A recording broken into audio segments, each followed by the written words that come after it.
When I turned 13, my family took me on a camping trip into the heart of the mountains. On the initial evening, we gathered around the campfire, enjoying moments of joy and laughter. Yet, when morning came, I found myself alone in the tent. No signs of anyone. No messages left behind. No gear. Just an overwhelming sense of loneliness. I wandered aimlessly for several days until a park ranger came upon me. They contacted my parents, and when my father picked up, he merely stated, "Wrong number." After a brief silence, he told the ranger to inform me to forget they ever existed before ending the call. From that instant, I was no longer part of any family. A decade later, I did something that shook their world to its core. A week ago, I received correspondence from an attorney, and yesterday, I woke up to find I had missed 63 calls. My sister left voice messages expressing confusion and concern like, "What on earth have you done? Dad's sick, he can hardly stand." He read the letter and collapsed. I'm unsure if this is the type of tale people usually share here, but after perusing numerous revenge stories, mine starts with something so bizarre that it almost feels unreal when I speak of it.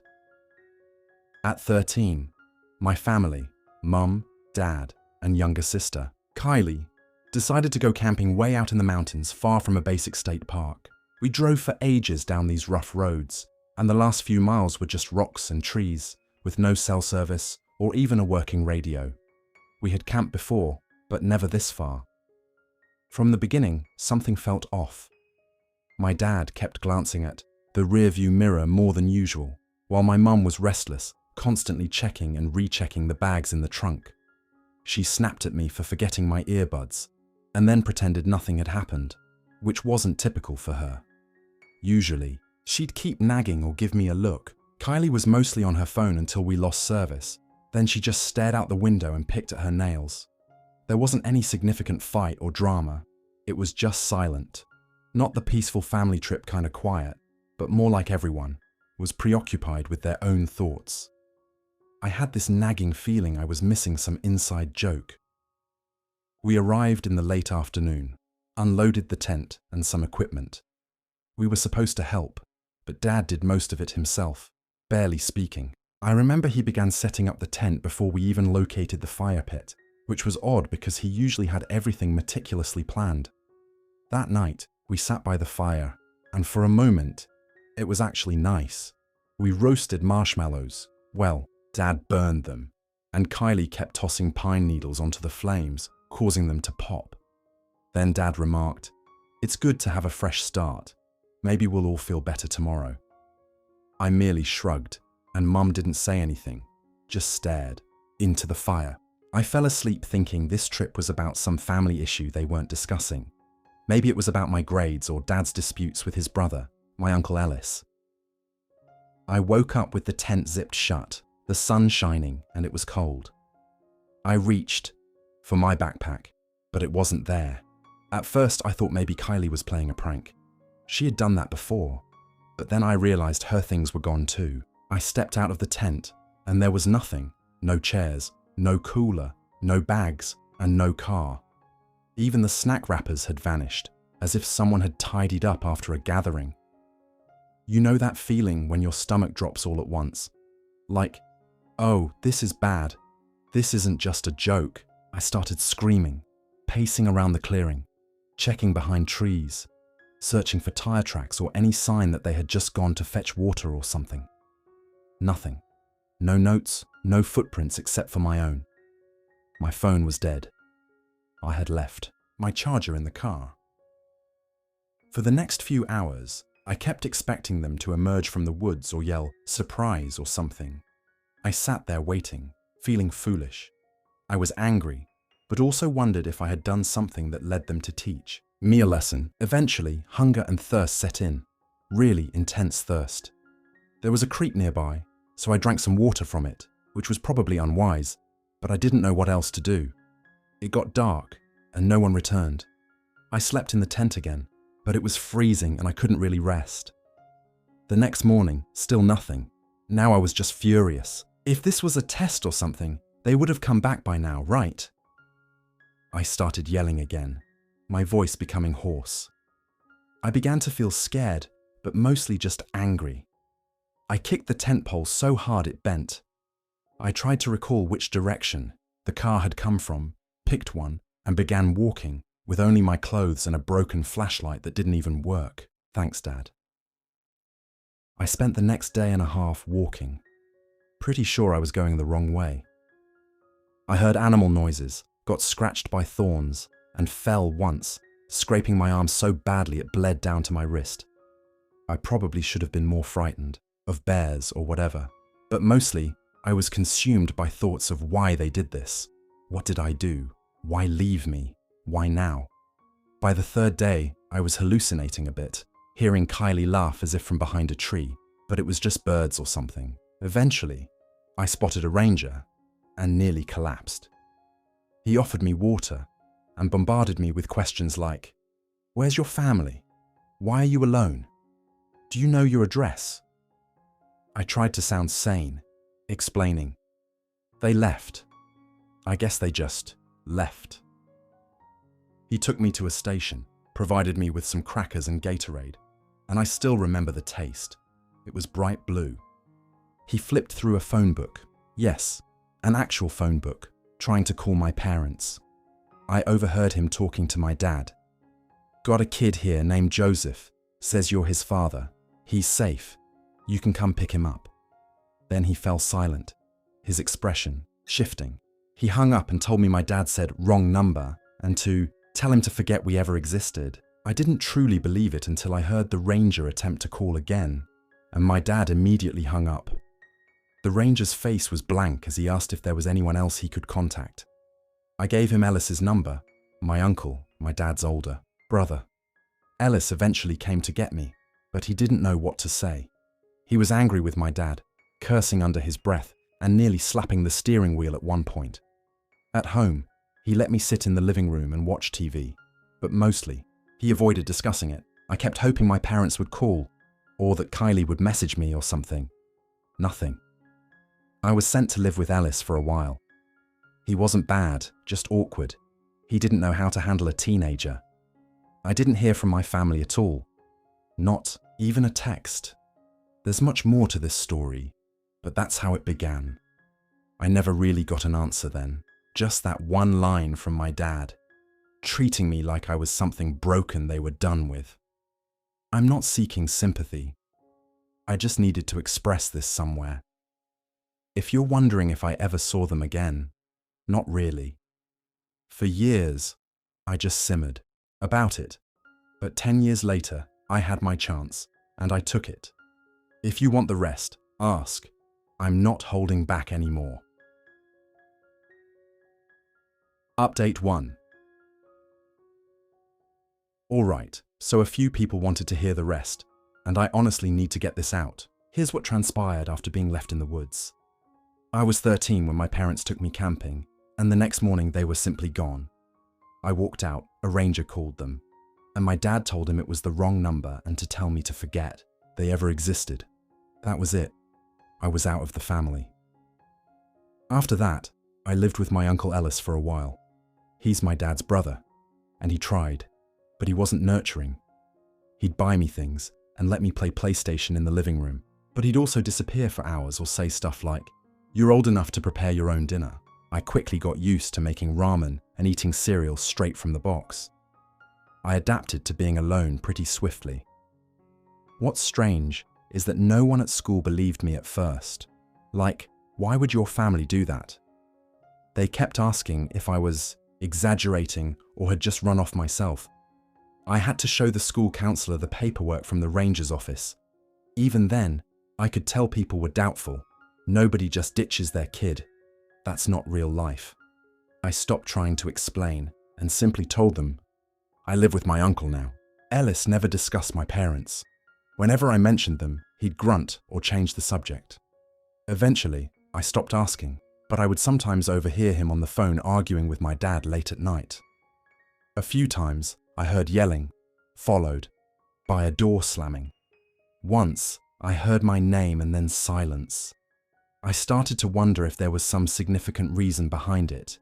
Maybe I had done something so terrible that they just snapped, but I couldn't think of anything. I wasn't a monster. Sure, I'd talk back sometimes, and I didn't excel in math, but nothing warranted being left in the woods. A year passed, then two. Nothing from them. No birthdays, no texts, nothing on Facebook. Occasionally, I would check my mom's old page, but she deleted it along with Kylie's. It was as if they had erased me from everything. When I turned 16, Ellis attempted to have a serious conversation.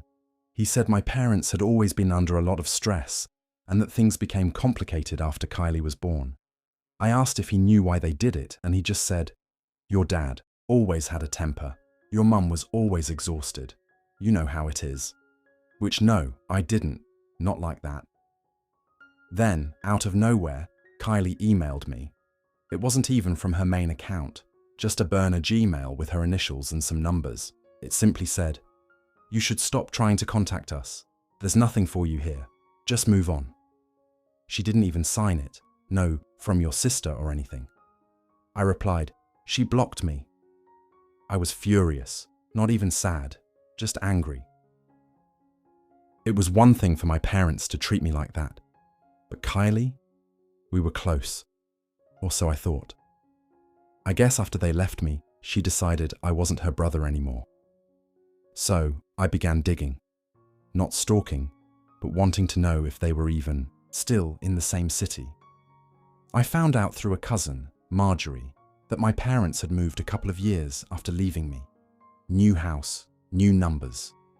I asked Marjorie if she knew why, and she simply said, "They told everyone you went to live with Ellis because you were difficult, like I was some kind of problem kid." I asked her outright if she believed that. She looked away and said she didn't know. I could tell she was uncomfortable. Her mum, my Aunt Connie, actually called Ellis and told him I was asking too many questions. Ellis told me to drop it, but I didn't. I started noticing more things and learned that my parents had gone on vacation to Mexico a year after abandoning me. I saw pictures in a photo album at Connie's house. Everyone smiling, Kylie holding a coconut drink. Nobody even mentioned my absence. I wasn't in a single photo, not even in the background. It was as if I had never existed. I grew angrier, feeling like they were living their lives while posting on Facebook about family dinners and being grateful for their blessings, all while acting like I had never existed. I asked Ellis again if he knew why they despised me so much. He finally snapped, saying, "Your dad always thought you were too much." He said, "You made life difficult for everyone. You argued too much. You reminded him of his own father." He added, "Your parents wanted a fresh start, and you didn't fit." That's when it struck me. It wasn't about anything I had done. It was just that I wasn't the child they wanted. I think they believed abandoning me would fix their lives. I was furious with them, with Ellis for not telling me sooner, and with myself for ever thinking it was my fault. I began to push back. Not in some dramatic way, but I'd call them. Leave messages just to let them know I was still around. My mom blocked my number. My dad changed his voicemail to say he wasn't accepting messages. And Kylie blocked me on everything. I started showing up at Connie's house more, just to make them uncomfortable. Once, my dad came over for a barbecue and saw me sitting at the table. He turned around and left. Connie yelled at me for ruining the mood. I told her, "This is my family too. You don't get to erase me." She slammed the door and told Ellis to control his problem nephew. It just kept escalating. I would see photos of Kylie with her friends at some college event, and I felt my anger bubbling. She looked happy, as if nothing had happened. My mum had a whole new circle of friends who posted about her courage and second chances, and it made me sick. So now I knew. My dad had discarded me because he thought I was too much.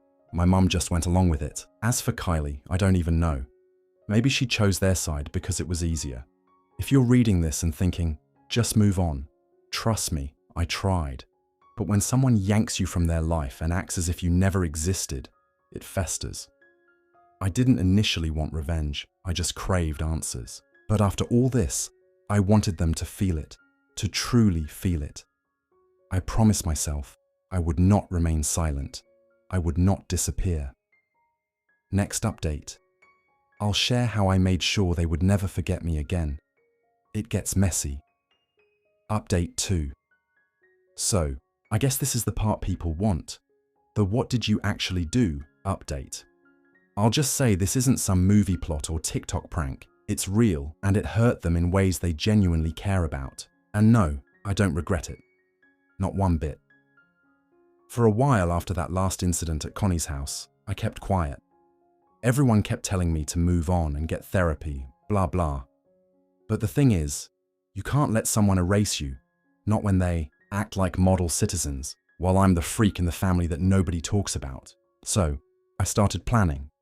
Not like sitting there with a notebook and sketches, but just keeping tabs. I began following what they did. Kylie's posts, my mum's old friends, even checking alumni pages and family reunion stuff. Not stalking, just being aware.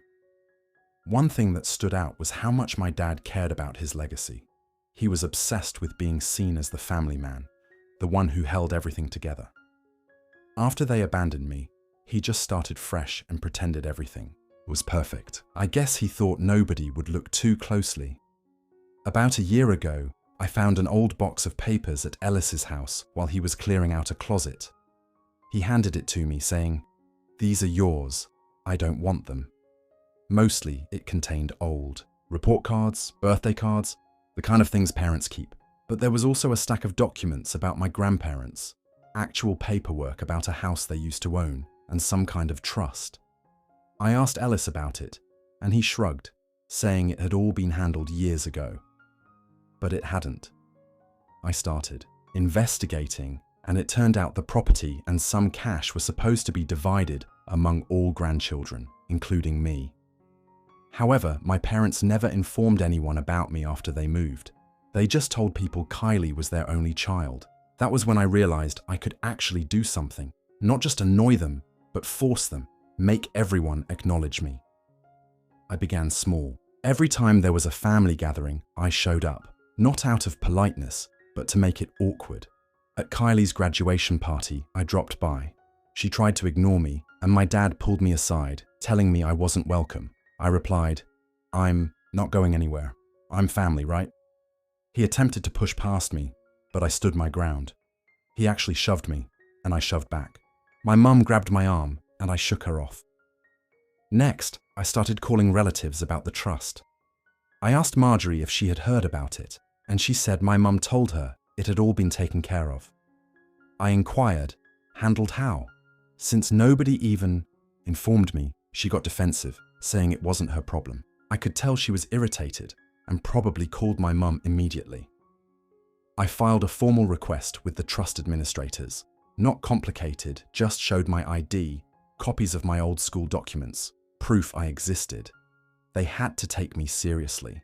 They paused all distributions while they investigated a potential oversight. Suddenly, nobody could access anything. Not just my parents, but Connie, Marjorie, all of them. People started calling and texting, asking why I was causing trouble. I responded, "If you want to erase me, maybe don't steal from me." Kylie bombarded me with texts, all asking, "Why are you doing this? You're ruining everything. You're being selfish." I told her, "You all got to have a family and money while pretending I was dead. Now you can deal with reality." My dad tried to call Ellis, telling him to rein me in. Ellis shot back that my dad should manage his own mess. Mom left me a voicemail, her voice trembling, saying, "This isn't fair. You don't know what you're doing." I deleted it. It wasn't just about the money. I began reaching out to schools, specifically Kylie's college. She had received a scholarship for family hardship, and I knew she had written an essay about her experiences as an only child. I sent the scholarship board a factual letter attaching my birth certificate, stating that I was her sibling, alive and well, and that her family had excluded me for personal reasons. I didn't lie. I just laid out the facts. I received a reply saying they were reviewing her eligibility. Kylie went ballistic, claiming I was lying. Simultaneously, I went through photos, made copies of old family albums that included me, and sent them to anyone who still spoke to my parents.